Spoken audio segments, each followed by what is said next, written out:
Hey, Pava, CEO and founder of EcoMap Technologies. A doctor. Like many people, I figured that this was a way for me to make a real and meaningful difference in this world. September 22nd, 2023. A woman is walking home after one of the best nights of her life. She's 26. She's a CEO. And in less than an hour, she will be dead. The security camera doesn't lie. It just watches. 10:30 p.m. She steps up to the glass doors of her building, looking back once, just once, at the street behind her. She doesn't know it yet, but someone is already there. Someone who has been watching. Someone who is about to follow her inside. Seconds later, a man appears out of the dark. He climbs the steps behind her.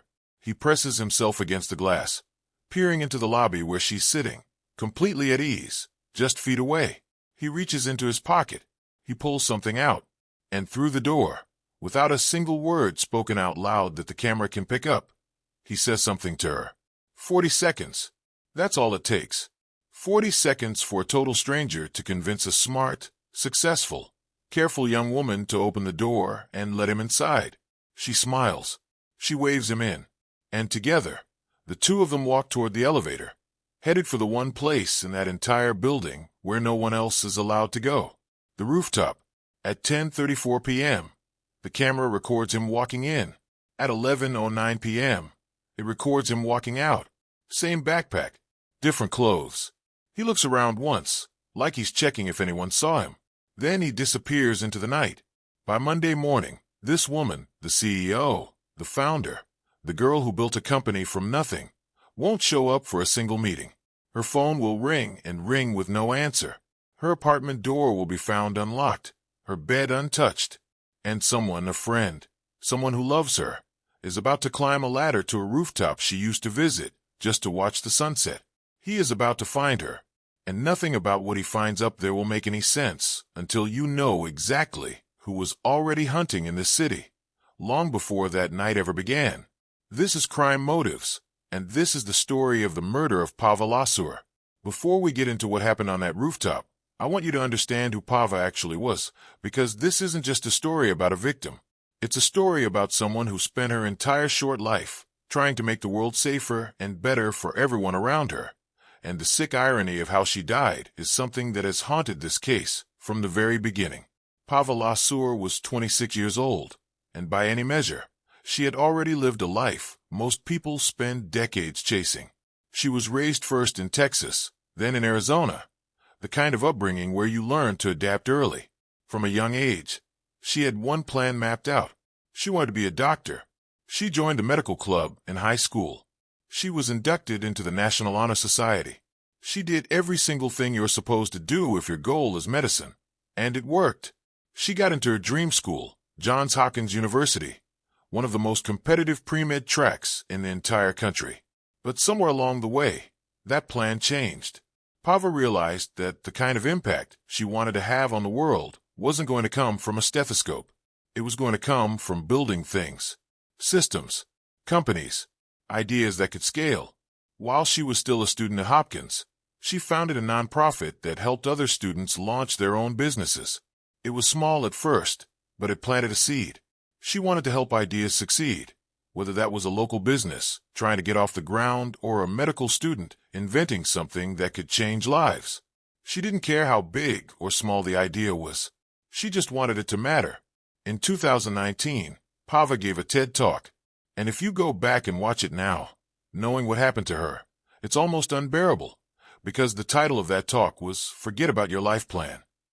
In it, she talked about how the system society builds can either trap people or free them, and how she believed real change came from rebuilding the structures underneath us, not just complaining about them.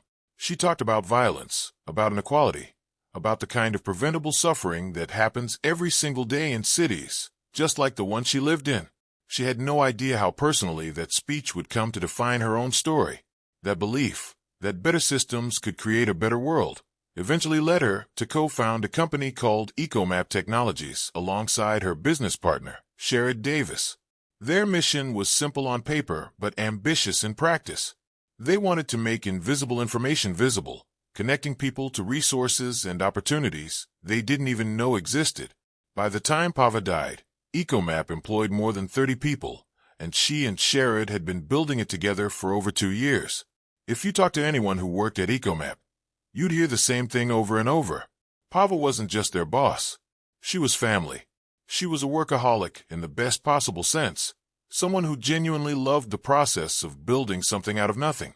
Employees described her as a ray of sunshine, someone who said what she meant and meant what she said, someone extremely hardworking, extremely brilliant, and deeply, deeply passionate about the people around her. Standing at just 5'2", they called her a giant. She had recently started dating someone, a software engineer named Jeremy. She'd made a name for herself in Baltimore's business scene, enough to land a spot on Forbes' 30 Under 30 list. She lived in the same building where EcoMap's offices were, which meant her entire commute to work was a single elevator ride down to the first floor. On the night of September 22nd, a Friday, Pava went to Artscape, a massive outdoor arts festival in Baltimore featuring live music, visual artists, and performers from all over the city. She was there with friends, including a close friend and co-worker named Kevin Carter. At 10:04 p.m. that night, she sent her boyfriend Jeremy a text saying it had been an incredible experience. He was out of town on a work trip in St. Louis. That message was the last one he would ever get a response to. Now, before we go further, I want to pause for a second. I'm always curious where the people watching this are actually located. So drop a comment right now and tell me what city you're watching from. And while you're at it, tell me what time it is where you are right now. I read every single one of these, so don't be shy. All right, let's get back into it. Monday morning, September 25th, started like any other day in downtown Baltimore. Inside a building on the 300 block of West Franklin Street sat the offices of EcoMap Technologies. Staff were grabbing coffee, getting ready for the week, and almost immediately, something felt off. Pava wasn't there. And for a woman who lived one floor above her own office, whose entire commute was a single elevator ride, that wasn't just unusual. It was alarming. Pava was never late. She was never disorganized. She was the most reliably present person on the entire team. And by 10 o'clock that morning, when nobody had been able to reach her, EcoMap co-founder Sherrod Davis picked up the phone and called the Baltimore Police Department to file a missing persons report. While officers were being dispatched, Pava's team didn't wait around. They started searching on their own. They went up to her apartment and found the door unlocked. Inside, no sign of her. Her phone rang and rang with no answer. People tried to get into her email, her messages, anything that might give a clue. And as the minutes stretched into hours, the team started doing what people do when panic sets in. They started comparing notes, trying to reconstruct exactly when anyone had last heard from her. That's when someone suggested checking the roof. Pava loved that rooftop. It wasn't just some maintenance access point to her. It was a place she'd take people to unwind, to look out over the Baltimore skyline after a long week. She'd bring team members up there just to decompress. So when someone said maybe she went up to the roof, at first, it almost felt hopeful. Maybe she was just up there, phone forgotten somewhere, enjoying the view like she always did. Kevin Carter, the same friend who had been with her at Artscape just 2 nights before, climbed the ladder that led to the restricted rooftop access. And what he found up there would change his life forever. He called 911. His voice, according to the call, was shaking. He told the dispatcher there was a dead body on the rooftop. The operator asked him questions, calmly, methodically. Is she awake? Is she breathing? And Kevin, clearly in shock, kept trying to explain what he was looking at. A woman who looked like she'd been there for days. Someone who was partially undressed. Someone he was almost certain had been murdered. When officers arrived, they found Pava lying on her back among broken bricks and debris. She had visible injuries to her head, her neck, other parts of her body. She was wearing socks, underwear, and a black and white sweater that had been left unbuttoned. Another coworker who arrived on scene, in one small, quiet act of humanity, covered her exposed body with a jacket before the police even got there. A small act of dignity for a woman that literally everyone in that building loved and respected.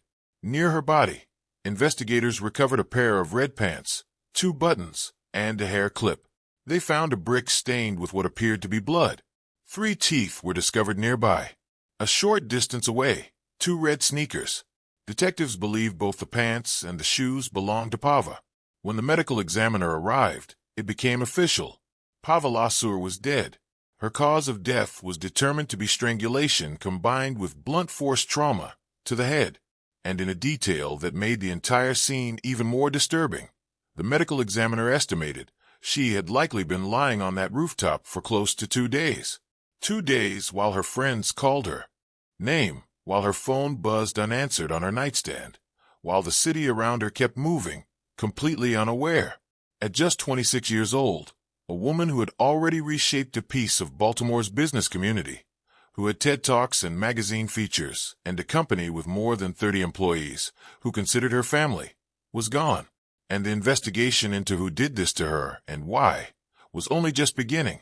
Detectives quickly located Pava's boyfriend, Jeremy, who confirmed he'd been out of town the entire weekend and that his last contact with her was that 10:04 p.m. text on Friday night. From there, investigators started the painstaking work of reconstructing her final hours minute by minute.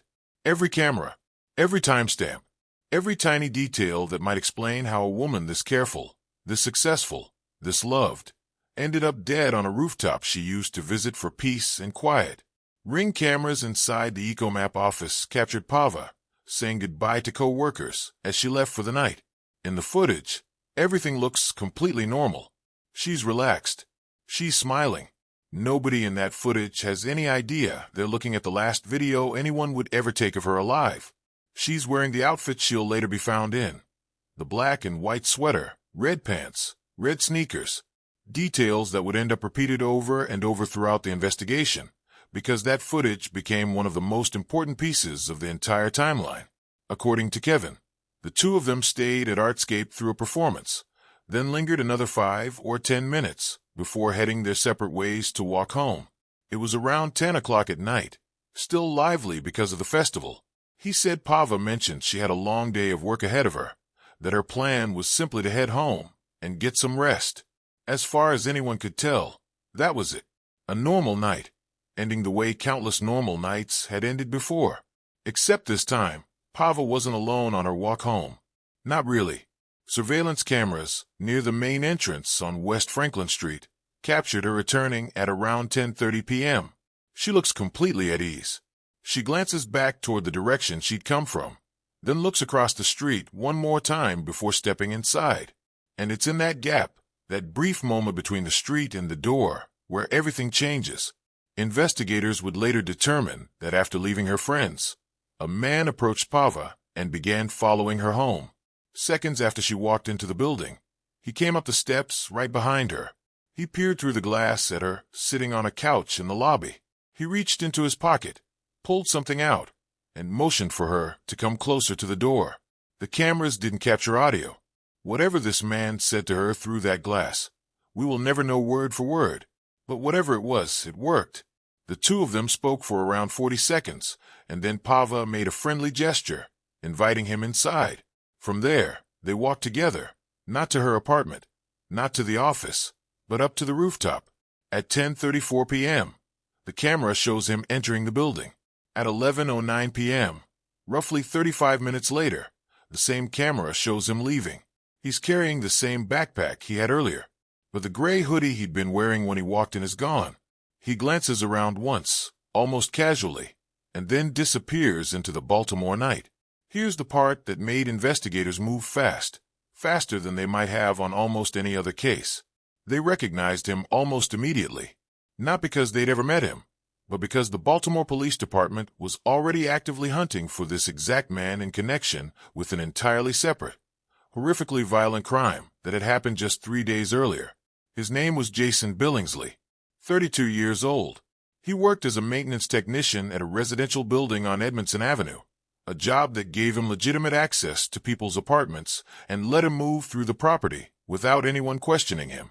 According to investigators, on September 19th, just 3 days before Pava was killed, Jason allegedly used that access to target a young couple, April Hurley and her boyfriend, who lived in the building where he worked. Reports say he pounded on their door, claiming there was a water leak that needed urgent attention. When April opened the door, he allegedly forced his way inside. What happened next? according to investigators, is almost too brutal to say out loud.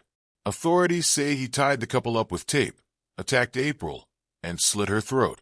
Then, according to the allegations, he poured gasoline over both of them and set the apartment on fire, leaving them trapped inside. Somehow, both of them survived. April managed to escape through a small basement window despite catastrophic injuries, and rather than run, she went back into the smoke and flames to help pull her boyfriend out. Both of them suffered second and third-degree burns and were rushed to the hospital in critical condition. Detectives quickly connected physical evidence at that scene, a knife, handcuffs, tape, and a hoodie, to Jason Billingsley. Both victims personally knew him because he worked in their building. By the time cameras caught him standing beside Pava outside her apartment complex, there was already an active warrant out for his arrest. That fact alone became the center of intense public scrutiny after Pava's murder came to light. Because Jason wasn't a stranger who slipped through the cracks. He was a known, named, actively wanted suspect in one of the most violent attacks Baltimore had seen in years, and somehow, he was still walking the streets freely enough to follow another young woman home and kill her. The police commissioner would later explain that the department had deliberately kept the manhunt out of the public eye, believing that publicizing it might tip Jason off and complicate the operation. But once he was tied to Pava's murder, there was no way to keep any of it quiet any longer. Fear spread through Baltimore almost overnight as people realized an extremely dangerous, actively wanted offender had been loose in their city this entire time. Before we go further into how they finally caught him, I want to take a quick second. If this case has you as invested as it has me, do me a favor and hit that subscribe button right now, because the next part of the story, the manhunt, the arrest, and what happened in that interrogation room, is honestly one of the most chilling parts of the entire case, and you are not going to want to miss it. Investigators tracked Jason Billingsley to a train station in the town of Bowie, Maryland. According to reports, he was attempting to make his way to his sister's home, likely trying to leave the state entirely now that Baltimore had been flooded with news coverage of Pava's murder. On September 27th, just 2 days after her body was discovered, a task force working with the United States Marshal Service moved in and took him into custody. Given how dangerous law enforcement considered him, the arrest itself happened with surprisingly little resistance. He went into custody without a fight. After his arrest, officers read Jason his Miranda rights. According to investigators, he acknowledged understanding them, initialed each section of the document, and waived his right to remain silent, agreeing to speak with detectives. That decision, whether out of arrogance, exhaustion, or something else entirely, opened the door to one of the most pivotal moments in the entire case. Detectives didn't waste time. They didn't ease into it with small talk. They laid out, piece by piece, exactly what they already knew. The timeline, the surveillance footage, the fact that he had gone into that building fully clothed in a hoodie and backpack, and come out less than 40 minutes later without the hoodie. The fact that a young woman had been found dead on that rooftop, and that he was the very last person seen going up there with her. With every new detail investigators laid on the table, his room to maneuver got smaller and smaller. According to those present, the interrogation shifted the moment detectives asked him one simple, almost deceptively small question. What exactly did you say to her at the door?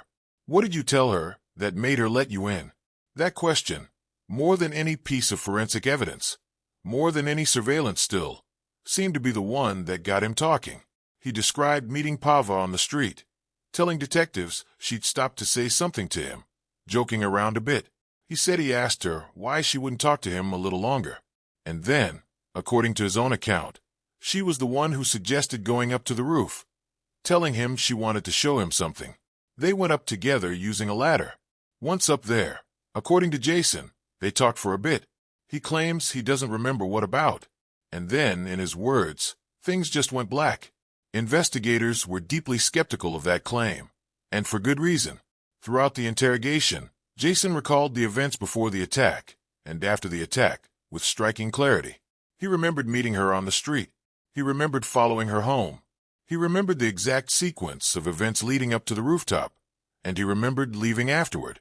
The only part he claimed to have no memory of was the assault itself, the one part where memory loss conveniently served him best. To detectives, that wasn't the profile of someone who had genuinely blacked out. It was the profile of someone who understood exactly what he was doing and simply didn't want to admit it. Jason never gave investigators a clear motive. He described feeling like something inside him had been building for a while, dark thoughts he claimed he'd been trying to suppress, and that on that rooftop, he finally gave in to them. He talked about hearing a voice in his head telling him not to do it, and then described something else entirely taking over. Despite that vague and unsettling admission, he did confirm one critical, undeniable fact. He confessed to using the bloodstained brick found at the scene to beat Pava. That single piece of physical evidence, paired with his own words, became one of the cornerstones of the case against him. But he offered almost nothing beyond that. No detailed motive, no explanation, no real account of those final, brutal moments on the rooftop. For Pava's family, and for investigators, that left a permanent, unfillable gap. Some of what happened up there will only ever be known by one person, and he has never chosen to share it. When detectives shifted the conversation toward the attack on April Hurley and her boyfriend just days earlier, Jason denied everything. Despite the physical evidence connecting him to that scene, despite both victims personally knowing him, he refused to take any responsibility for what happened to them. A partial confession, sitting right next to a flat denial. And for a lot of people following this case, that contradiction made him even harder to understand. Before we keep going, I want to check in with you again. Drop a comment and tell me, what's the weather like where you're watching this from right now? I always love reading through these while I'm working on the next case. So let me know. As the legal process moved forward, more disturbing details about Jason Billingsley's past came to light. Reports say he had a deeply unstable childhood, separated from his 5 siblings at a young age and placed into foster care, each of them growing up independently, without one another. People familiar with his background said troubling behavior started showing up early, and over the following years, that behavior escalated into a long, documented criminal history. His first recorded offenses date back to 2009. Over the years that followed, he built up an extensive list of convictions, ranging from assault to robbery to other violent crimes. In 2015, he was sentenced to what was reported as a lengthy prison term, following the brutal sexual assault of a young woman he personally knew. The details of that case were serious enough that it became one of the most severe entries in his criminal record, and following that conviction, he was officially classified as a sex offender. And here's where this case takes a turn that made an entire city, and honestly an entire country, furious. In October of 2022, Jason was released early, not because a parole board reviewed his case and determined he was safe to re-enter society. In fact, that same parole board had reportedly denied his release not once, but twice, explicitly stating he still posed a danger to the public. He was released early because of something called good time credits, a program that automatically reduces prison sentences based on behavior behind bars, without requiring a fresh parole board decision. In other words, a system designed to reward good behavior ended up overriding the judgment of the very people whose job it was to determine whether this man was safe to walk free. And less than a year later, he allegedly slit a woman's throat, set 2 people on fire, and murdered a 26-year-old CEO on a rooftop. Initially, Jason pleaded not guilty to the long list of charges against him. His defense team argued that his confession had been obtained under pressure, and that he hadn't fully understood the legal weight of what he was agreeing to during that interrogation. But as the evidence mounted, and as the case against him grew increasingly difficult to challenge, that plea would not hold. While the legal battle played out in court, the families involved were fighting their own battle entirely separate from the criminal proceedings. April Hurley filed a civil lawsuit against her landlord and the property management company, alleging they had failed to properly screen Jason Billingsley before hiring him as a maintenance worker, despite his status as a convicted sex offender. According to the lawsuit, that failure gave him direct access to the very building where she lived, and ultimately created the exact conditions that led to the attack against her. That lawsuit went to trial, and a Baltimore City jury ultimately awarded April and her boyfriend a $21.5 million verdict against the companies involved, for what the jury determined was a complete failure to properly vet a known, violent sex offender before giving him a set of keys to an entire residential building. Pava's parents, Frank and Caroline, spoke publicly many times about what they described as an entirely preventable tragedy. Over and over, they emphasized one central point. If the system had done its job the first time, their daughter would still be alive. In their grief, they turned that pain into action, campaigning for legislation that would eliminate the use of good time credits for individuals convicted of first-degree sexual offenses. Their goal wasn't just justice for Pava. It was making sure no other family would ever have to sit where they were sitting. In May of 2024, that legislation, named in Pava's memory, was officially signed into law. For her family, and for the countless people who followed this case from the very beginning, it became something more than just a policy change. It became proof that her name and her death would not simply be forgotten inside a filing cabinet somewhere. That same day, a second piece of legislation inspired by her life, rather than her death, also took effect, establishing grants specifically for student entrepreneurs in Baltimore. Johns Hopkins University, the school that had once been the foundation of her entire pre-med plan before she ever founded a single company, renamed one of its innovation hubs in her honor. A permanent reminder, built into the city she loved, that her name would remain part of it forever.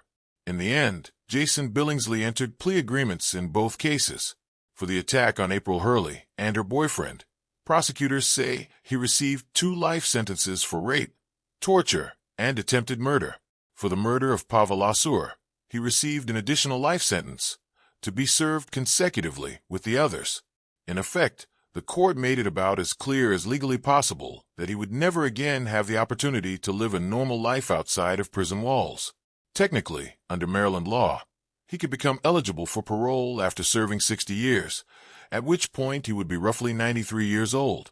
Prosecutors and legal experts have both stated publicly that the chances of him ever actually walking free again are close to non-existent. For a lot of people who followed this case, that outcome provided at least some sense that the system, this time, finally worked the way it was supposed to. But no sentence, no matter how long, fills the space Pava left behind. It doesn't erase the grief carried by her parents, her brother, and the more than 30 people at EcoMap who considered her family. And it can never give back the impact she might have made if she'd been allowed to live out the full, ambitious, relentlessly driven life she had clearly already started building for herself. Her father said something during a public statement that has stuck with a lot of people who followed this case. He said he knew Jason didn't have a good life, that he knew about the siblings, the foster care, the childhood that was taken from him before he ever had the chance to shape it himself. And in the same breath, he made it clear that understanding where someone comes from does not, and should never, excuse what they choose to do with it. This case sits at the intersection of so many things that make true crime stories genuinely hard to sit with. A brilliant young woman who spent her entire adult life trying to fix broken systems, killed by a man who fell through nearly every safety net that same system was supposed to provide. A 40-second conversation through a glass door that ended a life full of TED Talks, Forbes lists, and a company built from nothing. And a piece of legislation now bearing her name, quietly working in the background to try and stop the exact chain of failures that led to her death from ever happening again. If this story affected you the way it affected me while researching it, do me a favor. Hit subscribe, drop a comment with your thoughts on this case, and share this video with someone who needs to hear Pava's story. Every single share helps keep her name, and this case, in front of more people. Thank you so much for watching, and I'll see you in the next one.